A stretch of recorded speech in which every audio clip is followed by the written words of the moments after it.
განათლების, კულტურისა და სპორტის მიმართულებით შეზღუდული შესაძლებლობის მქონე პირთა ინტეგრაციის, შენობათა ადაპტაციის საკითხების თემაზე შეშემო პირთა საკითხებზე მომუშავე საკოორდინაციო საბჭომ დღეს მოლიკის ხდომა გამართა. ხდომაზე ნათია სირაბიძემ ინკლუზიური განათლების ხელშეწყობის პროგრამაზე ისაუბრა, სულიკო თებიძემ კი ყურადღებას სასწავლო პროცესში სპეცმასწავლებლებისა და ფსიქოლოგების ჩართულობაზე გაამახვილა. მესამე სექტორის წარმომადგენლებმა ერთ-ერთ მთავარ რეკომენდაციად სპეცმასწავლებლების გადამზადება და განათლების კუთხით მიმდინარე პროგრამების მონიტორინგი დაასახელეს. შეხვედრაზე ხაზი გაესვა მაღალმთიანი აჭარის სპეციფიკასა და სპეცჯგუფების შექმნის საჭიროებას. აჭარის განათლების სამინისტროს სტატისტიკის თანახმად აჭარის მასშტაბით სულ 153 სპეცმასწავლებელი და 4 ინკლუზიური განათლების კოორდინატორი მუშაობს. საკოორდინაციო საბჭოს მომდევნო ხდომა 2 თვეში გაიმართება.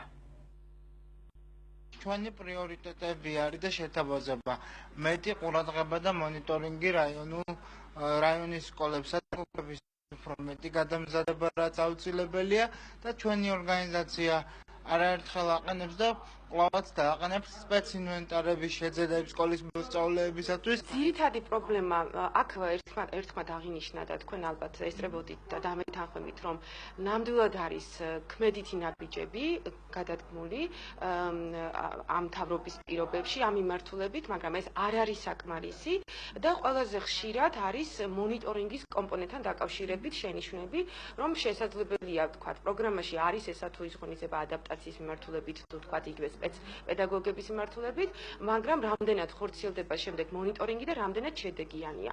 ჩვენ რა თქმა უნდა ამ რეკომენდაციას ვითვალისწინებთ და სამომავლოდ ვეცდებით, რომ მონიტორინგის კომპონენტი გაძლიერდეს. დღეიდან სალიბაურის პირველი საჯარო სკოლის 293 მოსწავლე სასწავლო პროცესს შენობაში განაგრძობს. 3 სართულიანი